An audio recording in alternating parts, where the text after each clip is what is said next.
Project paralysis. When you have so many things to do, you become so overwhelmed that you can't start on any of them. Greetings and a good evening. Welcome to the atarangi. And today we will try to get something done. When you do a creative hobby or job, it's easy to fall into a loop of not finishing projects and just starting new ones. Finishing projects is a skill that can be practiced and learned, but you can also become rusty at it. You can practice finishing projects in several ways.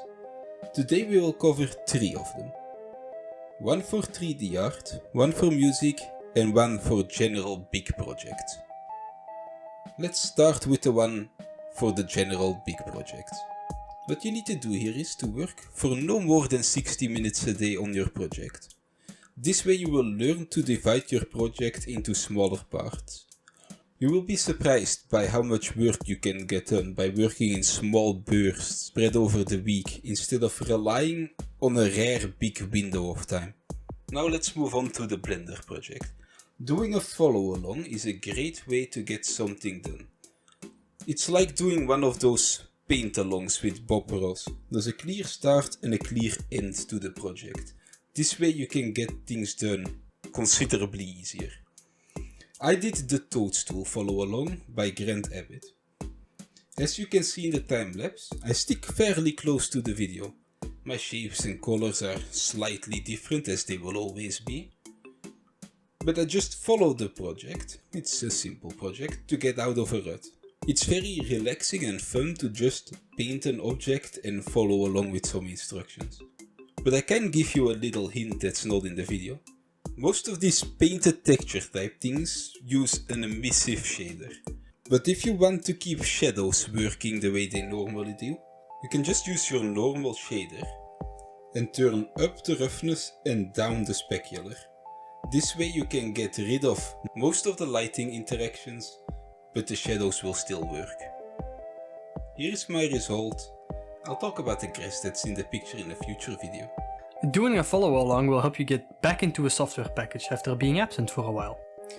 You might learn something, but the main point here is having fun getting back into the program and finishing a project. And it's that last part that's the most important for this video. Now let's move on to the music, shall we? Of course, for something like music, doing a follow along won't actually get you a song of your own, you'll have copied somebody else's song. Never do that. To make it easier and less stressful, I use a website called Blocks. It's this one. On this site, you can choose a genre and generate some layouts and instrument instructions. You are not generating a song here, you're not getting your notes, you're just getting general instructions on what to do. Using this guide there will be a clear order of things to do and a start and finish to your project. I picked a video game genre from this website. Basically it's meant to be Animal Crossing music. This is what my guide looked like.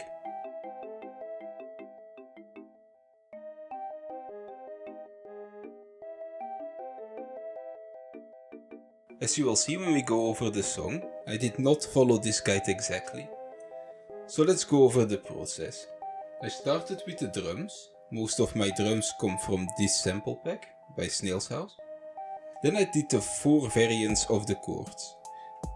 The instrument in my guide said to use a marimba playing split chords. I had a marimba instrument. I did not know what split chords were, so I had to look that up. And what the internet told me is it's a chord with an extra bass note that's not in the chord. If this is incorrect, it doesn't matter. I'm not worried about the details, I'm just finishing a project. Then I just upped the complexity of the different variants whilst trying to make it sound like something that could actually be played on a real marimba. My next instruction was to make a reed melody, 4 variations of it. I did not have a reed, so I used the flute instead. I layered this with some echoey key noise from a Vital preset pack. The instruction after that told me to get an organ in there. Now I do have a bunch of organs, but I could not get them to work in the song, so I just skipped this step. sometimes you just need to cut parts to get a finished product. I mean, you can spend ages working on something, but even then it won't be 100% perfect. So it's just better to decide the level of detail you want to go to and then just get the job done. I mean, look at the Tibet downhill. Terrible mastering. Indeed, our goal here is to not make a masterpiece, it's to finish a project. So after that then, there was an accordion that they wanted me to add. I didn't have an accordion, so I just used a whirly type sound from the same Vital preset pack. It's this preset pack if you were wondering. And I just made that play the chords with an extra note in between each time to bridge it. It had some nice vibe. And of course there's mixing and stuff, but I in general do that whilst working on the song, not in the end. So here's my final result then.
Thank you for joining us here today, and I hope this helped you get out of a rut. We'll see you next time. But we do need to keep fucking up during our recordings, because otherwise we have no... Yes. And we'll see you next time. Right, that's going in.